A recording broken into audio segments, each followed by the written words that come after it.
ಅಲ್ಲ ಅದೇ ಓಡಾಡ್ತಿದ್ಯಾ ಸ್ವಲ್ಪನಾರು? ಹೌದಾ? ಹಾಂ ಹಾಂ.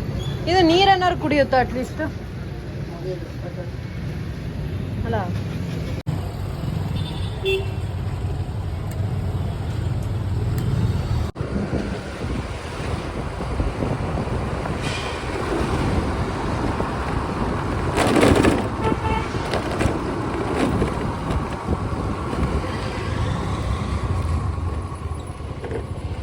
ಒಳಗಿದ್ಯಾ?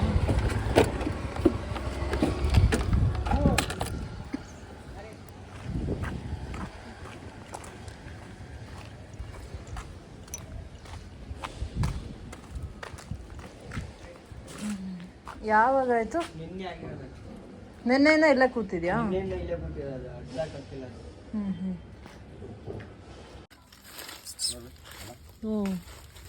ಬಾ. ಆಕ್ಸಿಡೆಂಟು ಆಗಿರಬಹುದು. ಹಾಂ, ಕರಿತೀರಾ? ಸ್ವಲ್ಪ ಕರೆಕ್ಟ್ ಟ್ರೈ ಮಾಡ್ತೀರಾ? ಬಾ.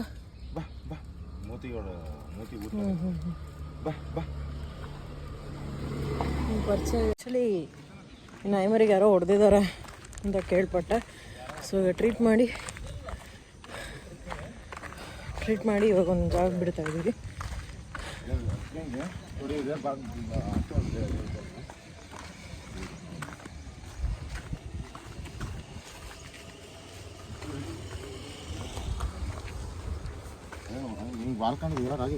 ಇಲ್ಲ ಇಲ್ಲ, ಏನಾಗಿಲ್ಲ. ಎತ್ಕೊಂಡಿದ್ನಲ್ಲ.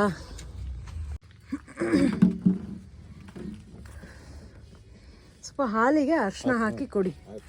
ಅದು ಆ್ಯಂಟಿಬಯೋಟಿಕ್ ಅಲ್ಲ, ವಾಸಿ ಆಗುತ್ತೆ ಬೇಗ. ಈ ಕಡೆ ಊಟನೂ ಸಿಗ್ದಂಗೆ ಆಗುತ್ತೆ, ಇದು ಆಗುತ್ತೆ. ಹಾಂ, ಬಾಯ್.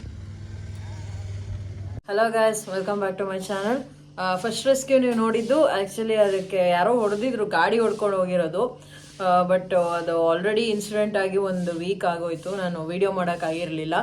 ಸೊ ಅದು ಒಂದು 3-4 ಡೇಸ್ ಫಾಲೋಅಪ್ಸ್ ಮಾಡಿದೆ, ಬಟ್ ಅದು ಉಳಿಸ್ಕೊಳಕ್ಕಾಗಲಿಲ್ಲ, ಅದು ಸತ್ತೋಯ್ತು. ಸಿವಿಯರ್ ಹೆಡ್ ಇಂಜುರಿ ಆಗಿತ್ತು ಅದಕ್ಕೆ. ಅಲ್ಲಿ ಒಬ್ಬರು ಅಣ್ಣ ಇದ್ದರು, ಅವರು ತುಂಬ ಚೆನ್ನಾಗಿ ಅದಕ್ಕೆ ಊಟ ಗೀಟ ಎಲ್ಲ ಹಾಕ್ಕೊಂಡು ಪಾಪ ನೋಡ್ಕೊತಿದ್ರು, ಬಟ್ ಉಳಿಸ್ಕೊಳಕ್ಕಾಗಲಿಲ್ಲ. ಆ್ಯಂಡ್ ಸೆಕೆಂಡ್ ಒನ್ ರೆಸ್ಕ್ಯೂ ನೋಡಿದ್ದು ಮಂಕಿ ರೆಸ್ಕ್ಯೂ. ಅದಕ್ಕೆ ಕರೆಂಟ್ ಹೊಡೆದಿತ್ತಂತೆ, ಕರೆಂಟ್ ಹೊಡೆದು ಪ್ಲಸ್ ನಾಯಿ ಕಚ್ಚಿದೆ. ಸೊ ಅದಕ್ಕೆ ತುಂಬ ರ್ಯಾಶ್ ಇತ್ತು, ಹ್ಯಾಂಡಲ್ ಮಾಡೋಕ್ಕಾಗ್ತಿರ್ಲಿಲ್ಲ. ಸೊ ಇಂಜೆಕ್ಷನ್ಸ್ ಕೊಡೋಕ್ಕಾಗಲಿಲ್ಲ, ಬಟ್ ಮೆಡಿಕೇಶನ್ಸ್ ಕೊಟ್ಟಿದ್ವಿ, ಟ್ಯಾಬ್ಲೆಟ್ಸು ಮತ್ತು ಸಿರಪ್ ಎಲ್ಲ ಕೊಟ್ಟಿದ್ವಿ. ಸೊ ಅದು ಕ್ಯೂರ್ ಆಯಿತು. ಅವತ್ತು ಒಂದು ದಿನ ಅಲ್ಲಿ ಸ್ಟೇ ಆಯಿತು. ಸ್ಟೇ ಆದಮೇಲೆ ಅದು ಹೋಯ್ತಂತೆ. ಆ್ಯಂಡ್ ಫೈನಲ್ ರೆಸ್ಕ್ಯೂ ನೀವು ನೋಡಿದ್ದು ನಾಯಿಮರಿದು. ಸೊ ಅದಕ್ಕೂ ಅಷ್ಟೇ ಯಾರೋ ಹೊಡೆದಿದ್ದಾರೆ. ಅದು ಅಷ್ಟೇ ಇವಾಗ ಮೆಡಿಕೇಶನ್ಸ್ ಕೊಟ್ಟಿದೆ, ಅವತ್ತೇ ಇಂಜೆಕ್ಷನ್ಸ್ ಎಲ್ಲ ಕೊಟ್ಟೆ. ಸೊ ಅದು ಇವಾಗ ಸೇಫ್ ಪ್ಲೇಸಲ್ಲಿದೆ. ಸೊ ನೆನ್ನೆನೂ ಫಾಲೋಅಪ್ ಮಾಡಿದೆ ಅದನ್ನು, ಅದು ಚೆನ್ನಾಗಿದೆ ಇವಾಗ. It's totally all right. So video ಇಷ್ಟ ಆಗಿದೆ ದಯವಿಟ್ಟು ಲೈಕ್ ಮಾಡಿ, ಶೇರ್ ಮಾಡಿ, ಕಮೆಂಟ್ ಮಾಡಿ. ಆ್ಯಂಡ್ ನನ್ನ ಫಾಲೋ ಮಾಡೋದು, ಸಬ್ಸ್ಕ್ರೈಬ್ ಮಾಡೋದು ಮರಿಬೇಡಿ. ಹೆಚ್ಚು ರೆಸ್ಕ್ಯೂ ವಿಡಿಯೋಗಳಿಗಾಗಿ. Thank you.